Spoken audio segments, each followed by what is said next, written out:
All right, everyone. Thank you for joining us this morning for Dr. Christine Conageski's talk on cervical cancer screening from 2019 and beyond. Dr. Conageski attended college at Case Western University, medical school at the University of Cincinnati School of Medicine, and did OB/GYN residency here at the University of Colorado. And Dr. Konajeski is the lead clinician in our complex lower genital tract dysplasia clinic, where she manages patients with multifocal HPV-related dysplasia. This includes anyone with a cervix for cervical cancer screening, as well as those at high risk for anal cancer screening. And she is currently the secretary for the American Society for Colposcopy and Cervical Pathology, and this spring will be president-elect. So I'll go ahead and turn it over to you, and thanks for joining us. Awesome. Thank you all so much for having me. This is maybe one of my favorite talks to give, and so I'm excited to share it all with you. I have several disclosures I'm going to share. I am currently the PI of a self-HPV screening device.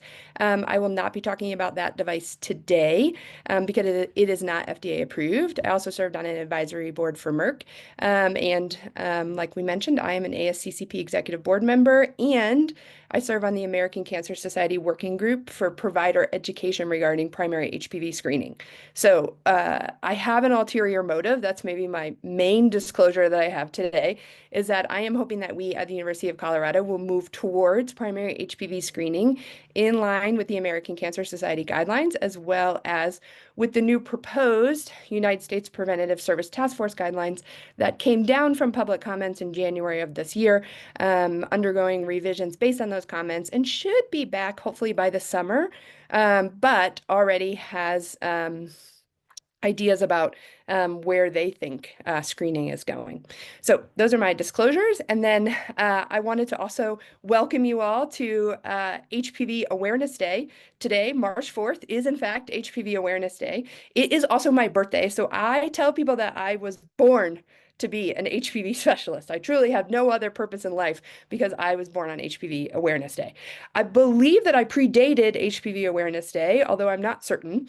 But yes, so happy March HPV Awareness Day, and also happy Mardi Gras. So it's really, my kids were very excited today. They were like having a ball. So here's our learning objectives today, which you can read about, just to give you kind of a idea of the landscape of the disease. So cervical cancer disease in this country is not as common as it once was, although worldwide it remains a significant problem. There are just over 500,000 new cases annually across the world, with over 275,000 deaths. It is the most common cancer in adult individuals in developing countries, where there is minimal access to screening and vaccines.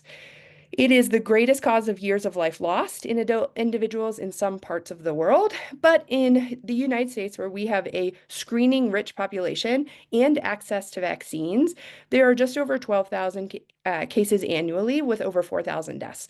So it is not an incredibly common cancer, but something that still plagues us, especially for a cancer that frankly is preventable at this point. You know, if you look at some studies out of Australia where they have really excellent screening programs as well as vaccine programs, they're doing it in schools. They are modeling studies suggest that they may eliminate cervical cancer for all intents and purposes by like 2035. And so for a very preventable cancer, for still 4,000 people to die annually in this country, seemingly feels like too much, although we probably will never get to zero. Here's the estimated age rate by state. And you can see in Colorado, we have access to resources. We have expanded our Medicaid. There are a lot of reasons why we have better rates than other populations, other states, and I will show you some of the reasons for that. Before we jump into screening, though, I wanted to do some basic HPV kind of 101. Just as a reminder, if you don't live and breathe and cover yourself in HPV every single day, then it might not be something you think about all that often. But, you know, to be honest, I don't think about heart disease all that often, although I probably should. So human papillomavirus is essentially the necessary agent but not the only agent that results in cervical cancer. So you essentially have to have HPV, but not just having HPV will give you cervical cancer. It is present in almost 100% of cervical cancers worldwide, and it actually is pretty consistent what subtypes are active both here and worldwide. It is relevant in both squamous and adenocarcinomas. I get a lot of feedback that I'm worried I'm going to miss if we do primary HPV screening, some of the glandular cells and or the glandular cancers, and it is just as prevalent in adenocarcinomas as it is in cervical cancer. And actually, if you look at the sensitivity for adenocarcinomas, it's as good, almost better than it is in squamous cells, because the cytology was truly only made for screening for squamous cancers. There are other HPV-related cancers. There is obviously the cervix, which is what we're talking about today. It's truly the only one that has kind of worldwide screening available for all people with a cervix. So, we may talk about who should be screened for anal cancer. We could even talk about if there's any vulvar cancer screening, although technically there's not. But truly, cervical cancer is the only one that has a national program and guidelines for how we should screen patients. I do joke, though, that we have cervical cancer screening there for some patients. We have anal cancer screening. And, as of 2024, there were more men diagnosed with HPV-related cancer than women, because men are more likely to get head and neck cancers associated with HPV. So it marks the first time that head and neck cancers have kind of outweighed all the rest. And so I think that's probably our next frontier of screening, is how are we going to screen for these head and neck cancers? And so what I usually tell my patients is, if there is a dark hole that HPV could live in, I will screen it. So we're doing the cervix, we're doing the anus. We'll obviously have to change gloves to do the mouth, but that maybe is where we're headed next. So keeping in mind that HPV is incredibly common. So what I usually tell patients is that to live is to be exposed to HPV at some point in your life. It's frankly almost impossible to avoid it. But what we know is that the majority of people get exposed to HPV early in their lifetime, 18, 19, 20. You all might remember college. This is an example. This was a study from Rachel Weiner out of Washington. She went onto a college campus, and she essentially offered some amount of money for individuals to come in and be screened for HPV. She screened them both with antibodies, so she knew if they had been exposed, as well as HPV deposition on their cervix. And what she identified is, right when they entered college, about 20% of people were already positive. So, we are getting HPV early on. And then if you followed these individuals over the next 5 years in college, so the next 60 months, about 80% became positive in that period of time. So what we understand is all of these people are getting HPV, but not everybody is getting cancer. And so what our guidelines are trying to stress is, we want to identify those patients who are at risk for cancer, and not identify these young patients that have transient HPV infections that are more likely than not going to go away on their own. Because who does cervical cancer affect? The average age of diagnosis is 41 years of age. If you look at this, about 50% of patients are between the ages of 35 and 55. And there's almost nobody getting it under 20. And arguably, those patients who are getting it under 20, it probably acts in a different way that we could not quite understand. And so screening probably isn't going to work for those patients anyways. So where we really want to focus our efforts is on this group population that is at the greatest risk, not for having an HPV infection, because we can actually do a lot of harm in these young patients. I shouldn't say a lot of harm, but we can do more bad than good for young patients if we're just identifying transient HPV infections and not truly focusing on those patients who are at risk of cervical cancer. So what do we now understand about HPV? And a lot of this goes into the guidelines. So as we have learned more about HPV, we have changed our guidelines. So what we now understand is what I just showed you, is individuals are getting HPV 18, 19, 20 years old. Keep in mind, don't touch a 20-year-old. They're probably covered in HPV. Maybe not now because of the vaccine, but there's HPV everywhere. But the good news is that most of them clear the virus. Now, there is a small subset of patients that hang on to the virus, and there's probably both host factors and viral factors. So there's different virulence associated with different virus subtypes, and then different people have different risks. Is there some sort of family history? Is there some genetic component? That is yet unknown. But we do know things that like smoking help HPV change the makeup of a cell. We know that if your T cell immunity, if you have HIV, things like that, you cannot clear the virus nearly as well. And so you fall into this blue line where you're starting to get this rise of these precancers. Precancers, by average, affect patients 28, 29, 30. So when you look at the natural history, it takes about 8 to 10 years to go from a natural HPV infection to precancer. And then if you look at the cancer rates, the average age being 41 years of age, we have about another 8 to 10 years where it went from a precancer to a cancer. And so we have a lot of opportunity to make a difference, and we have a lot of opportunity to not do things that could harm patients. And so just because somebody has an HPV infection does not mean we need to jump on that.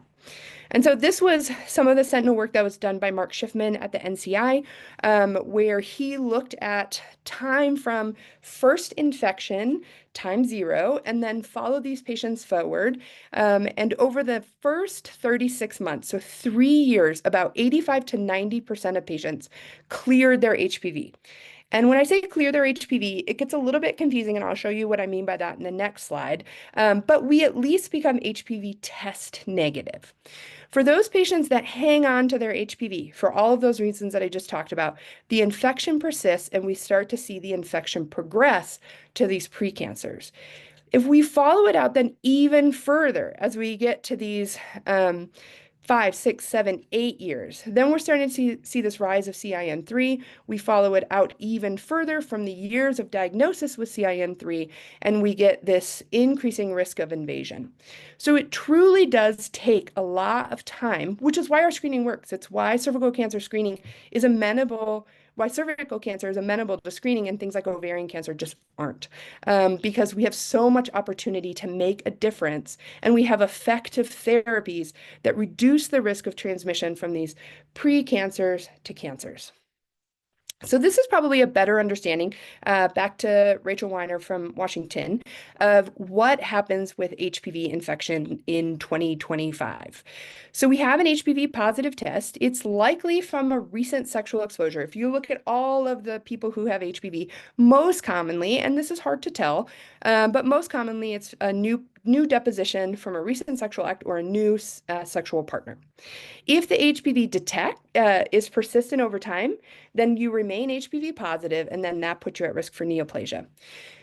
But you are looking at this patient right here in your office. This person has HPV positive. How do you know if they're this person? How do you know if they're going to be one of these two people? So this is an example of where you actually can clear the HPV virus. So in a small subset of patients, it's probably more likely that it goes south on this diagram, but in a small subset of patients, you can actually clear the virus. Now, an even smaller percent actually have natural immunity to this. HPV does not present itself that well to the body's natural immune system. And so, for example, when you get an HPV vaccine, the amount of antibody response that you build to that vaccine compared to a natural infection is like 8 to 10 times the amount of response that you get. And so the majority of patients who get a natural infection remain susceptible and then can be reinfected even with the same strain later on in the future.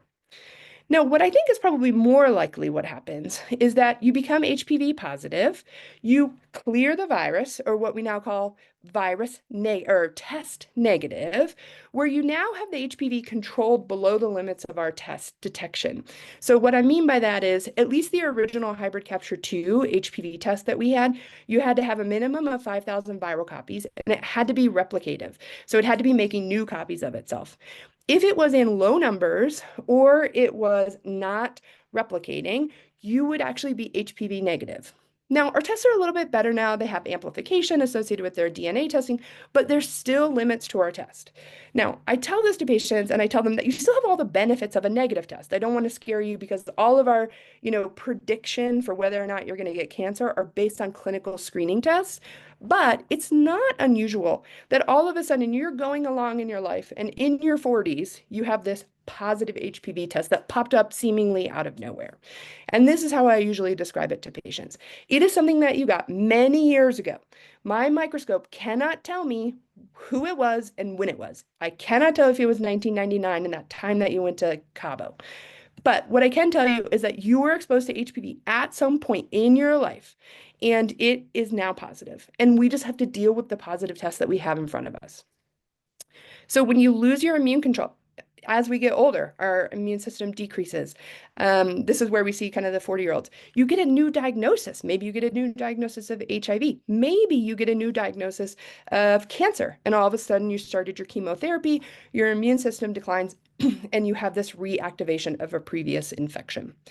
There's some new evidence to suggest there could be autoinoculation from new sites, but I would tell you, I think that's more of a concern from the cervix to the anus than it is from the anus to the cervix. And so it's something that I think is of interest for those who do anal cancer screening, but I think the majority of us who are seeing patients with a cervix are more interested in this kind of loss of immune control, a 40, 50, 60-year-old all of a sudden with a positive HPV where they had no new sexual contacts. I actually have had several people come in with divorce lawyers, basically saying, can you prove to me that this is that my partner cheated on me? And I can tell them, no, I cannot. But I can tell you that at some point you got HPV. I couldn't tell you when, but you were exposed. So our key takeaway points is most HPV infections are transient. They come and they go within a 3-year time period, and it is in young patients. It is truly the persistence of HPV that leads to the increased risk of cervical cancer over time. And if you do not have HPV, it is highly predictive for not getting precancer or cancer.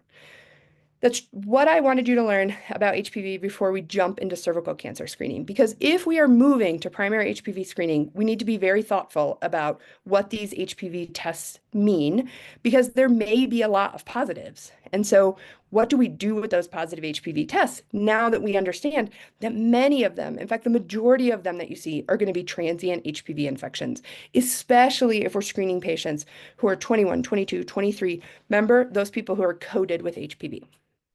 So let's delve into cervical cancer now that we all are on the same page about what we understand about HPV. So the American Cancer Society first published their guidelines in 1980, and it predominantly centered around cytology. You do a pap test every single year. You will come to the gynecologist every single year. We will withhold your birth control until you get here for your cytology. We are not going to do that anymore. In fact, we're working smarter, not harder now. So the more that we understand about HPV, the more that we have discovered about HPV, more precise we can get in identifying those patients who are truly at risk. We can peel some of the screening away and not overburden patients, because there are risks to overscreening. So the risks to overscreening include finding things that are not clinically important, doing things like leaps in 20-year-olds, which do carry a risk of preterm birth in their future pregnancies, putting patients through screening that is unnecessary. They are missing work, they're missing time from school, they're missing, literally anything else they'd rather be doing, even probably like a root canal than getting their pap test done. And so, we want to be thoughtful about how we're treating these patients. So looking back through the guidelines over time, guideline changes have been gradual. We didn't just jump and say, boom, we're doing HPV screening from 1980 to 2019. No, I mean, it has been gradual based on evidence that we have collected. And now that we do cervical cancer screening, people have been very thoughtful about the evidence that we've collected.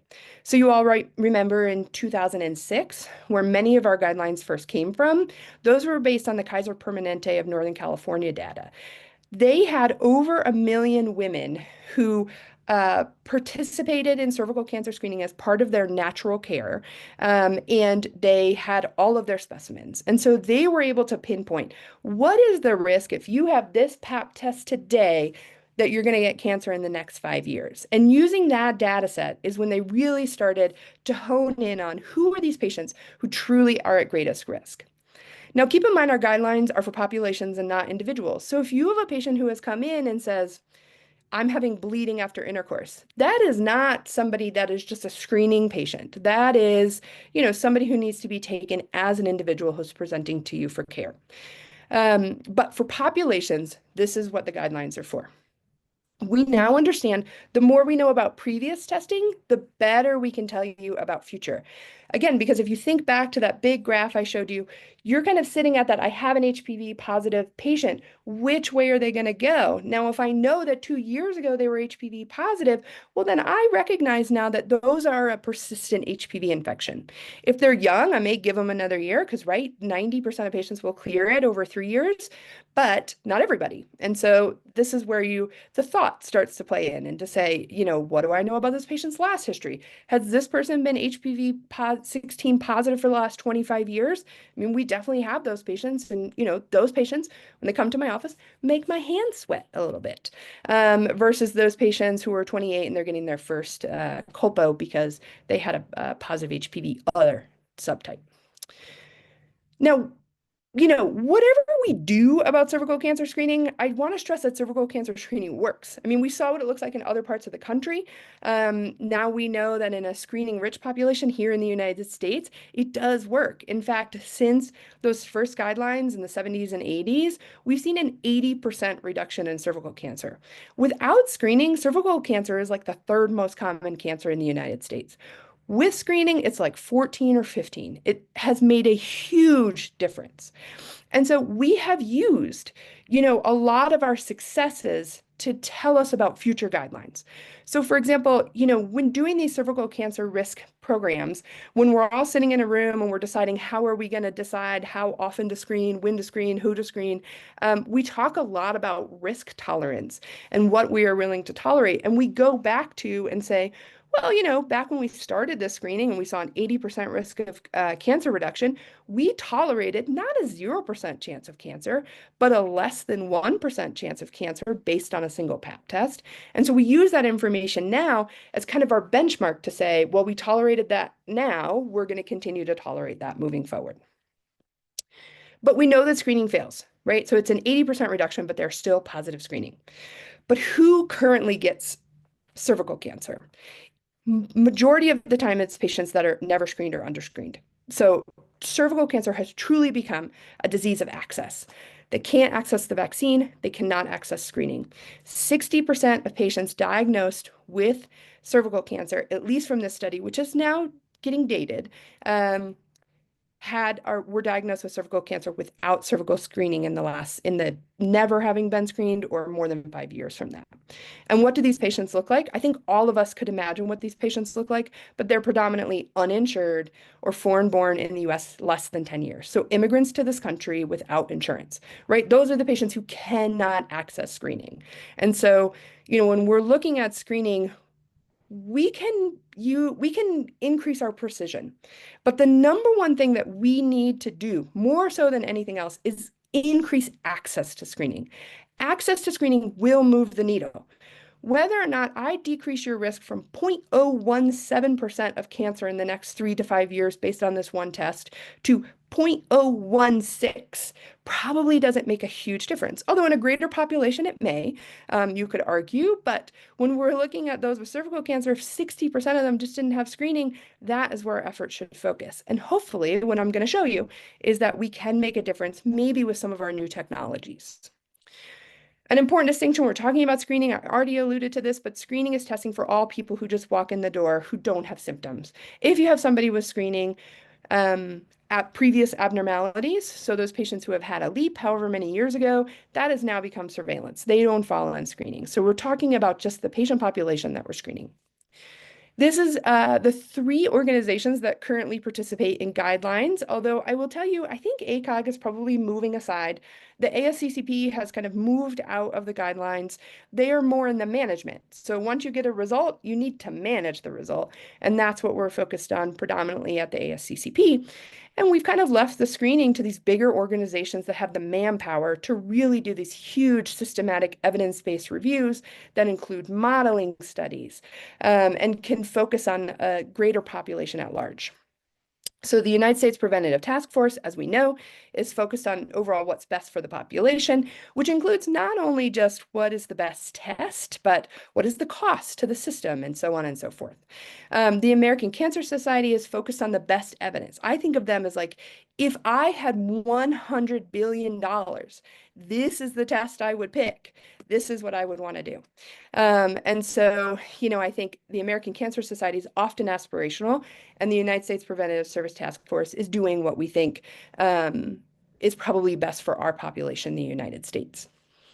As of 2020, these were the guidelines. So you start age at 21, you do cytology alone for both ACOG and the United States Preventive Task Force.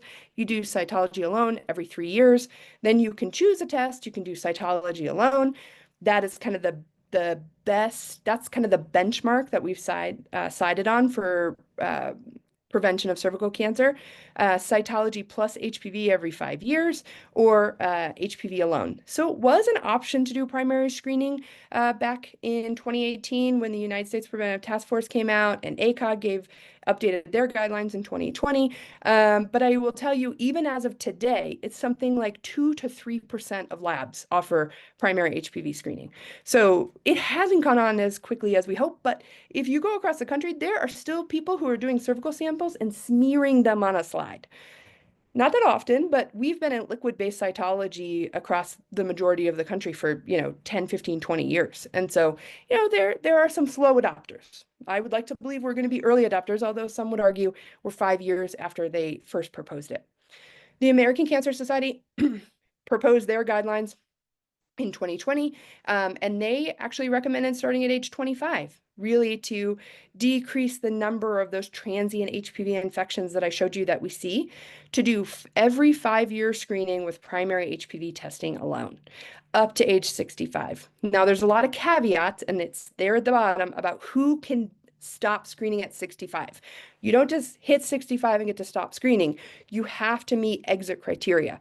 The exit criteria are there at the bottom, and it's beyond what I'm going to talk about today, but just be cautious about exiting patients. And truly now the language reads, if the patient's life expectancy versus her risk of cervical cancer, you can take both into account. And I certainly have screened patients beyond 65 years of age. In December 10th, 2024, the United States Preventive Service Task Force published their new guidelines for public comments. It was up for about a month. It came down in January, and they changed their tune. They basically said they recommended cervical screening every 3 years with cervical cytology alone. So they are still going to allow for the 21 to 29-year-olds.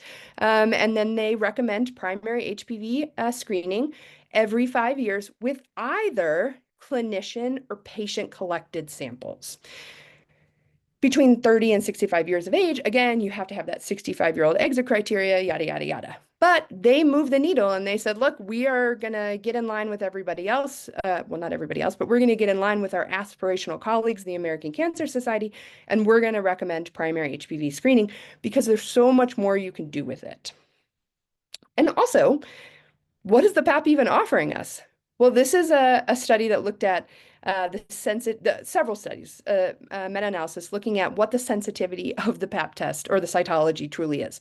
The sensitivity is not that good. If you were sitting around developing in your mind what a screening test would be, it would not be the PAP test. The PAP test has poor sensitivity, which is what we're looking for in a screening test. It has much better specificity. So to me, it has always felt like the higher sensitive test should be the primary test, and then the more specific test should be the triage test. And so that is kind of moving with what we're moving towards. So these are some of the slides that we put together as the American Cancer Society provider education group. I have some of the slides. They're going to look like this. And then at the end of the talk, I have a QR code to the slide deck if you'd like to see the slide deck in more details. But when we're looking at the different sensitivity and we were picking off the shelf and I was starting afresh with cervical cancer screening, I would choose the high sensitivity as the primary screening test, followed by a more specific test, because we really don't want to miss patients. High sensitivity has a low false negative versus those with a low sensitivity. And so we really want to focus on not missing patients with the initial test, but then drilling down and identifying those patients who screened positive as for those who are truly at risk for any type of precancer, because we don't want to do too much to just those transient HPV infections. And if I haven't said that enough, I'll probably say it 10 more times in this talk, is we just don't want to do too much for those with transient HPV infections.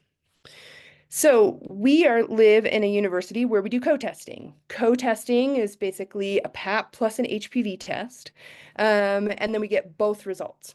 Now, it gets a little bit confusing because theoretically that's supposed to start at age 30. I do copos all the time, and I get patients who have a PAP and an HPV test that's negative, HPV positive, other, in a 25-year-old.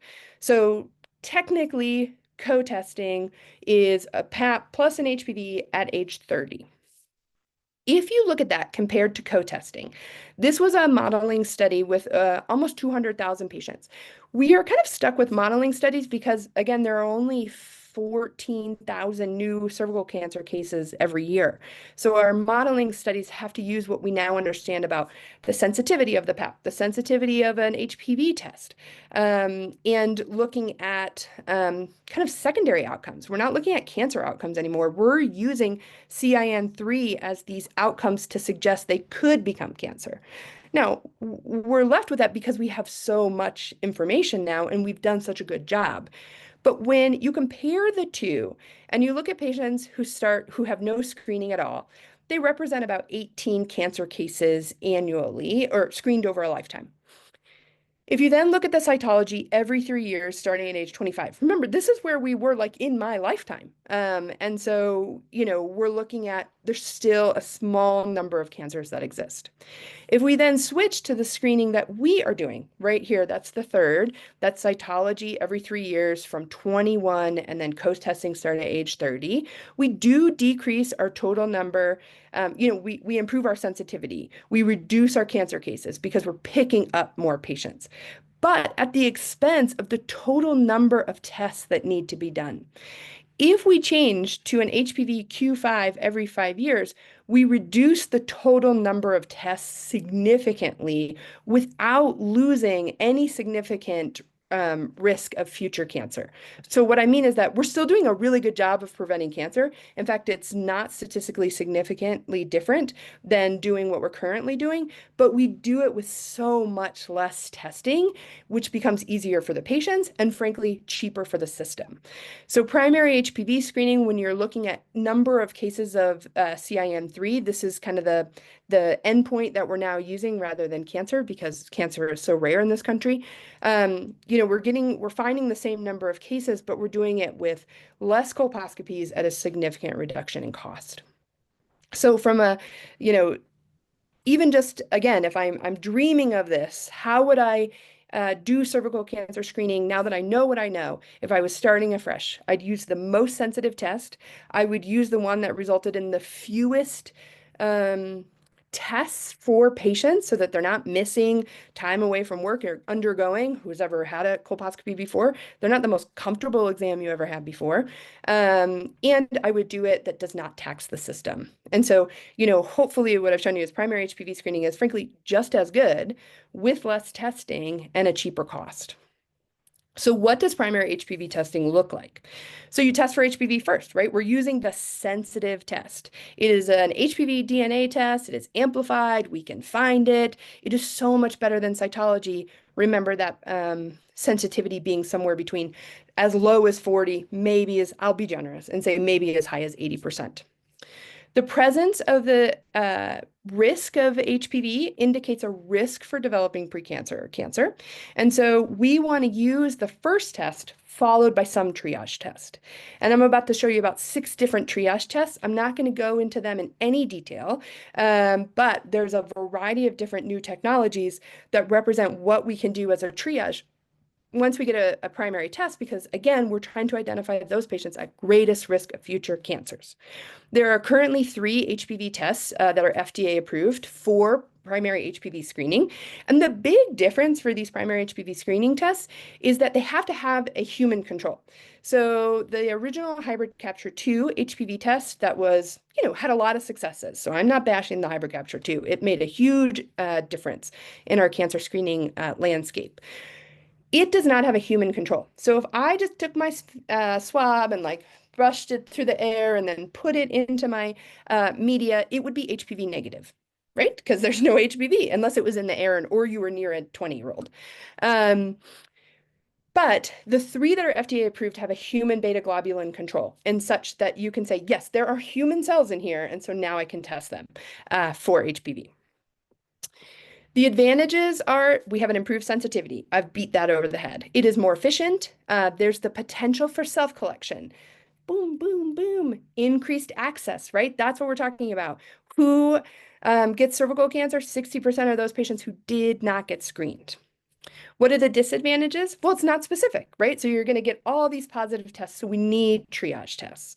It requires a new infrastructure, right? We can't just get these HPV tests. So let's say in a perfect world, I send out 1,000 HPV tests and 1,000 come back to me at the university. How am I going to do 1,000 follow-up tests? What am I going to do? And so it needs to change our thinking. But I think there's a lot of interest in the land of COVID. I think it has really moved the needle of, yeah, we can do testing at home.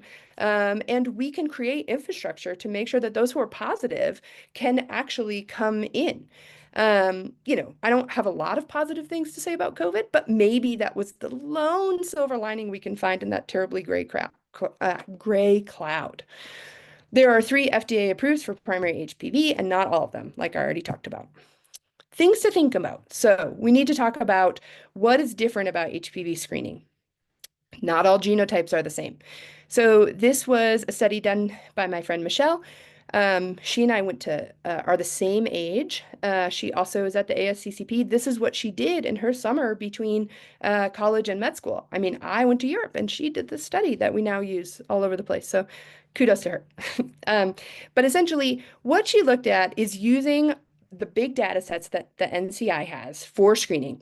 It started at time 0, and if you were positive for HPV 16, that's this purple top line, they are at significant increased risk over the next couple of months of having a precancer lesion. So already we're starting to drill down on those patients who are at risk, right? So we get this HPV test, and now we understand that not HPV is created equal. If we're getting HPV 16 or 18, they are very different risk profile than those that are other.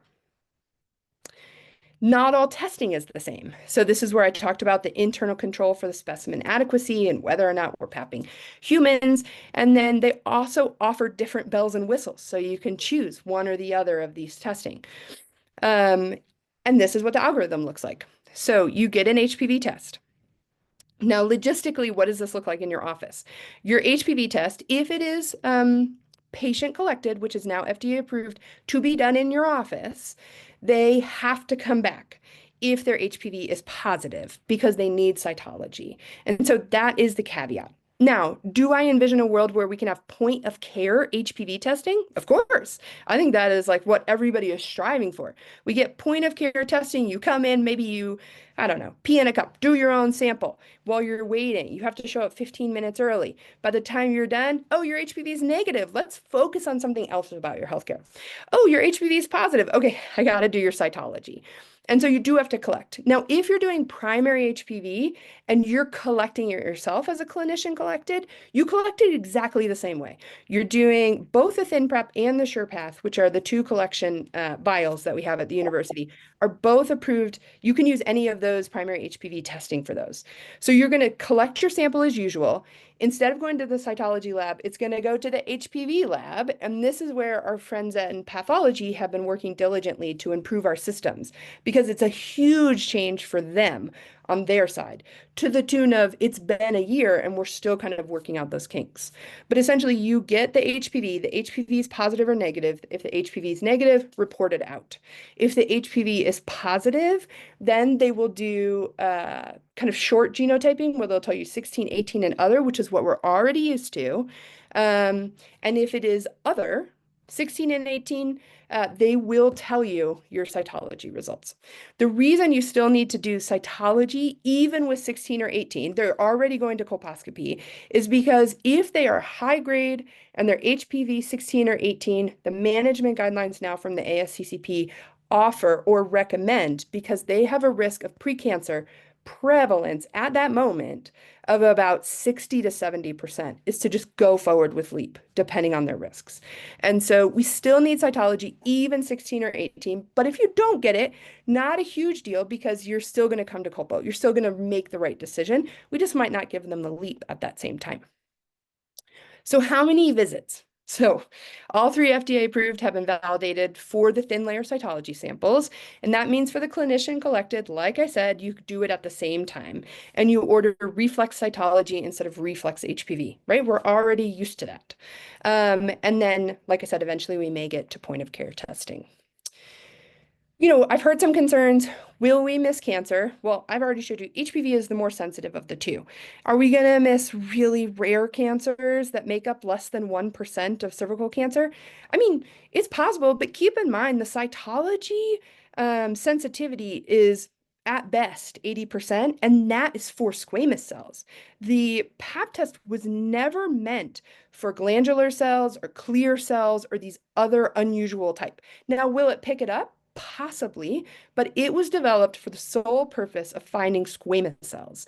And so we're going to miss cancers. We're probably going to miss cancers regardless of what screening test you do. Colposcopies, theoretically, as I showed you, would decrease, but already they're starting to decrease because of the HPV vaccine. And frankly, if I could stop looking at cervixes, maybe I would have a more fulfilling life. I don't know. I mean, less colposcopies.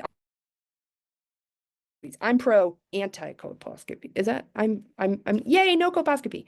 Will patients still see their providers? Well, yeah. I mean, we're still doctors. I mean, I don't know if they'll see me anymore, but we still give them birth control. We still talk to them about their heart disease. We still talk about their blood pressure, things like that. So yeah, I think they'll still come in. So these are the that I'm just going to go through briefly with the time that we have, kind of the triage tests that are available. So we talked about the partial genotyping. That is pulling out 16, pulling out 18, and pulling out other. The new technologies that are coming down, and this is where the ASCCP has been spending a lot of their time in our mission called, or our subgroup called the Enduring Guidelines group. We essentially are partnering with the NCI, and the ASCCP plus the NCI reviews for you all of these new technologies coming out. And they will review all the evidence, and then they will make recommendations and guidelines based on the information. It was a slow start, I will tell you, but they have been churning out papers pretty regularly since then. So this is where the Enduring Guidelines is kind of living, right here at the bottom. They are going to cross from screening, management, and treatment, all of the above, versus the United States Preventive Service Task Force, the American Cancer Society. They're kind of over here sticking with guidelines. The ASCCP individually is going with management and treatment. We also have guidelines for how to perform colposcopy. We did that project back in 2017. And now we have this Enduring Guidelines, which is meant to be for you all to digest all this information that is coming at us. This is what it looks like. So we started with dual stain, we started with extended genotyping, we moved to self-collection. We're now looking at how you should screen patients differently with obesity in vaccinated populations. All of this is coming to you, and we are ahead of schedule. So the self-collection was already published in January, as well as the extended genotyping. Both were to be published April and July, and they're already out. So what is extended genotyping? Extended genotyping essentially pulls out more of the subtypes for you because we now understand that even within that other that I showed you from Michelle's paper, however many years ago, probably just 3, because that's when I was done with medical school. Well, I did residency, probably 6. And so it's going to pull out more of them, which gives you 2 advantages. Number one, you can look at the different oncogenicity of the different subtypes. So 16 and 18, bad, but there are some that are even lower risk and some that are kind of moderate risk. And then you can also look at type specific. So is somebody 16 positive over years? Is somebody 31 positive over years? Do they come in and out, 31, 16, 18, any number? And so it gives you, again, whether or not that patient is persistent over time.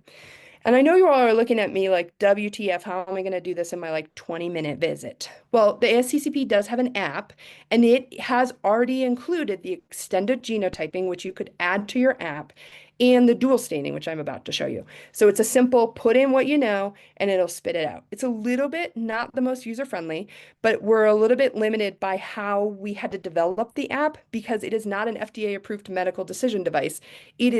We can only give you the information that is available. It's not making decisions. It's basically just inputting the information that you have. All of these, including primary HPV, have been reviewed not just on the Kaiser Permanente of Northern California data, because one could argue that is a insured, different patient population. We now have multiple data sets that we can use. The New Mexico, the entire state, warehouses their cytology and HPV testing. They have the New Mexico data. You can imagine what those people look like different than those in Northern California. The Mississippi State Department also now has a cohort of data. And so we can compare all of the data sets that we have.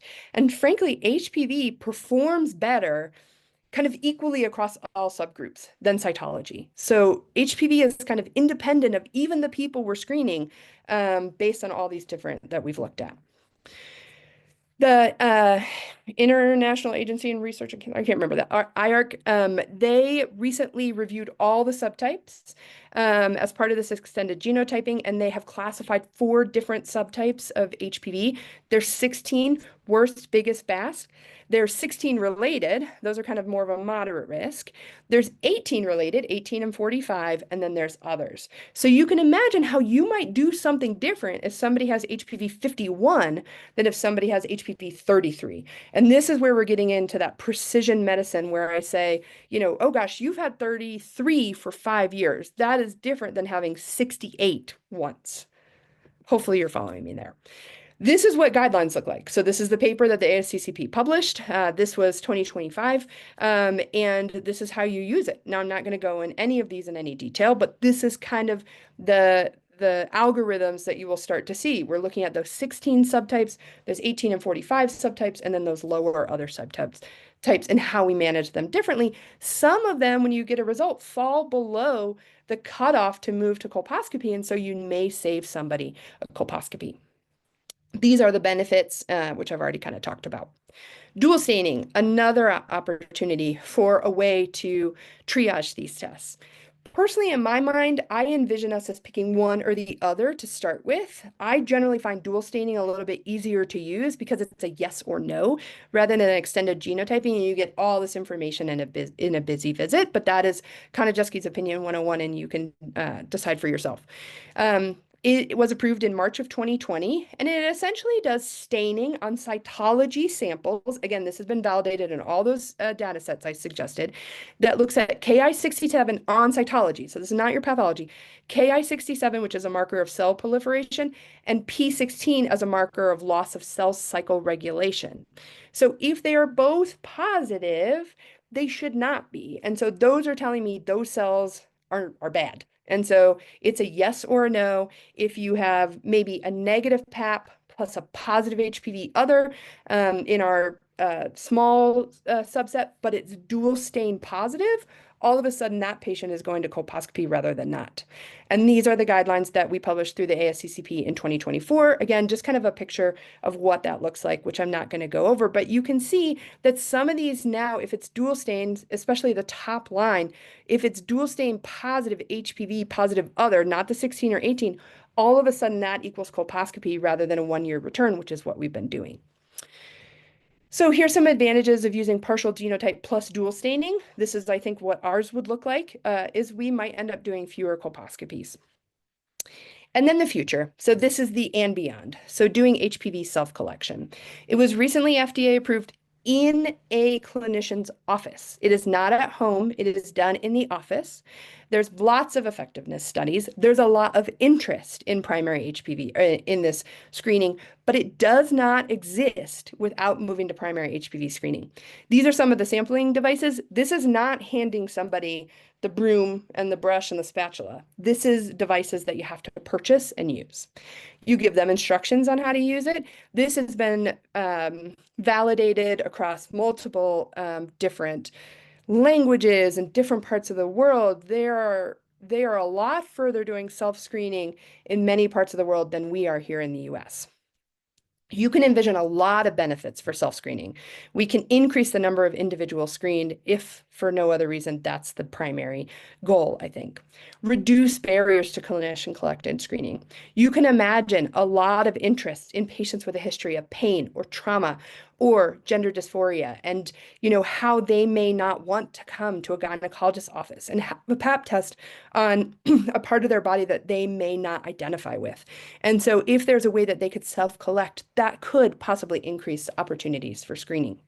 There's lots of studies that tell us screening with HPV is just as good, which is why there's been a big push and movement towards using it across the world.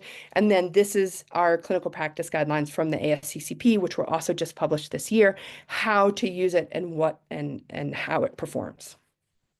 This is what a participant, kind of what a flow sheet might look like, and all the information you could get. It does become a little bit tricky, but I do think it gets us to a point where we can increase access. So, like I said, I came to you all today with an ulterior motive. I wanted us to move from our current state of co-testing in-office collection to possibly incorporating many of these future technologies, self-collection, using dual staining, extended genotyping, finding ways to get more people into screening. And truly the only way we can do that is to bridge the gap with our primary HPV testing. And so that is what we have been working on. I put a few slides here at the end for just a review so that if you were going back and you were like, I can't remember what she said to do with these results, this is a simplified version of primary HPV screening. And this is a sample of what your order set might look like from our pathology colleagues. There's two main benefits, I think, to us is we would do a high-risk HPV with reflex to cytology like we talked about. And maybe in a perfect world, the HPV would actually show up in your lab results as a yes, no, like you have gonorrhea or chlamydia or HPV, or your hemoglobin A1C is 5.6. And it's a discrete element now that EPIC could read, whereas previously or current state, it can't actually read it. So that was a whirlwind of our kind of where we are, where I hope we're going. Hopefully these are the things that you learned while we were chit-chatting. But if you had no other key takeaway, it is that the biggest gain in reducing cervical cancer incidence and mortality would be achieved by increasing screening rates among individuals who have not been screened or who have not been screened regularly. And ideally, all of these are going to move us towards that. These are some of those QR codes I suggested. So the cervical cancer roundtable, I wrote that wrong, sorry about that, is the provider education group that was part of the Biden administration's Cancer Moonshot project. The information is still available online. I checked just yesterday. The ACOG has an HPV toolkit for clinicians that you may find useful. It's a lot of information about vaccine and how to use vaccine. There's patient handouts, things like that. And then the primary HPV screening available resources. This actually takes you to a one-page document, PDF, with clickable links that includes the PowerPoint that I said we have and other resources for how you could move your lab and things like that towards moving to primary HPV. And with that, that is what I have. This has really just been wonderful. So thank you for taking the time and the effort and the work to come talk to us today. Also, thank you for joining us on our birthday. That was a very common thing in the chat. So happy birthday to you. Thank you for joining us today. Thank you. There's really a lot of also fantastic questions here in the chat. One that I've seen come up multiple times for our patients who are immunosuppressed. What are the guidelines for them, and really what are those guidelines based on? Because a lot of us, I think, our understanding is it seems to be some of that's extrapolated from one population to another. Yeah, so we had immunocompromised guidelines back in a couple years ago, but they are currently undergoing revisions and should be out this year. It is based on much smaller sample sizes. And what we have based it on is the HIV data that we have more so than anybody. There is a large HIV data set across the country, and I'm blanking on the name of it, but I'm sure you all know it. And we use that to our guidelines. And then we compare those. We've looked at patients, for example, with diabetes.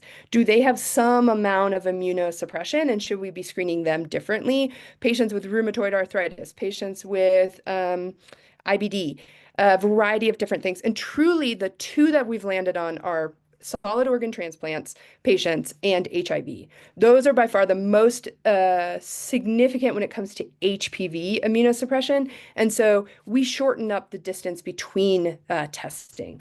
So what I mean by that is instead of screening every 5 years, you screen those patients every 3 years. HPV still performs in those patients, but a one-time test of HPV, because we know they're less likely to clear it, probably carries a higher risk than those who are in the general population. And so your management guidelines change a little bit, but in the app, we currently do have immunosuppression within the app. And when we have the new guidelines out this year, the app will be updated. So the ACCP is also committed to, you have to get a new app from the app you got however many years ago, but the current app that exists is getting updated and you don't have to buy another one. Thanks. There's also been some questions about sensitivity of the HPV sampling. One was, what's the sensitivity of HPV alone compared to HPV the co-testing, as well as sensitivity of HPV alone clinician versus self-collection? The majority of studies would tell us that HPV alone is about equal to the co-testing. I would say it probably loses like this much in the sensitivity, not enough that you see any changes in cancer rates. So you may miss one or two pre-cancer, CIN 2 or 3, thinking through the numbers, but it changes no outcomes in cancer. And so ultimately, and probably because cancer is a rare outcome, but also keep in mind, this is never a one-time test. Ideally, patients are coming in and they're getting repeat screening. And we know the time from pre-cancer to cancer is on average 8 to 10 years. And so in that 8 to 10 years, you're going to get at least, even if you're doing it every 5 years, 2 tests. And so if you lose a little bit of sensitivity, you typically pick that up. Now, when you look at clinician collected and patient collected HPV alone, they're actually pretty equivalent because, again, although we feel like we're doing a good job and we're in there like scraping the cervix, predominantly what we're evaluating is exfoliated cells from the cervix. And so there's actually some good data on blind PAPs that has been long-standing that you don't lose that much sensitivity because you're shedding these cells. And DNA is even better. And now that we have a way to amplify our DNA with testing, then our sensitivity has improved. And then with vaccination against HPV becoming so much more prevalent now, or do you anticipate potentially in the future, will vaccination status potentially change screening recommendations? I mean, we dance around this every single year at the board meeting. We're like, okay, we now know that if you have been vaccinated and you have a one single test, your risk is 50% lower than if you had not been vaccinated. Like that is information that we have, but our vaccine rates are not that great currently. So about 45 to 50% of individuals have completed the entire series. It is getting better, but our rates are so low that we haven't yet kind of thrown out these guidelines. So when I'm doing a colposcopy and I ask the patient, hey, have you been vaccinated for HPV? Does that play into my mind? Yeah, sure, it does, because I know that they have a lower risk with having had their HPV vaccine. And then one final question here. The horizon for self-collection kits being part of this process. Do you have any crystal ball for when that could or may be happening? I mean, I think it'll come out clinic dependent if I had to guess. So we got to get to primary HPV screening, which the last I heard could be as early as March 31st, but I quote no dates, except that one, and to just remind them that they gave me a deadline. Just kidding. But I think we'll see it like in our LGBT clinics first. I certainly would expect it in my patients who identify as men. I mean, those are the patients that I think will come first, or patients who struggle to, go through a PAP test. And then we're kind of going to move towards maybe we make it accessible to everybody. But I think we trial it in some of these small clinics. We trial it in a really motivated clinic, and then we go forward from there. Well, again, yeah, thank you for this wonderful talk. Thank you for answering our questions. Happy birthday, and yeah, just thank you. Thank you. Thank you all very much. Everyone, thanks for joining us today. And next week, our Grand Rounds will be the quarterly business meeting. So looking forward to seeing you there.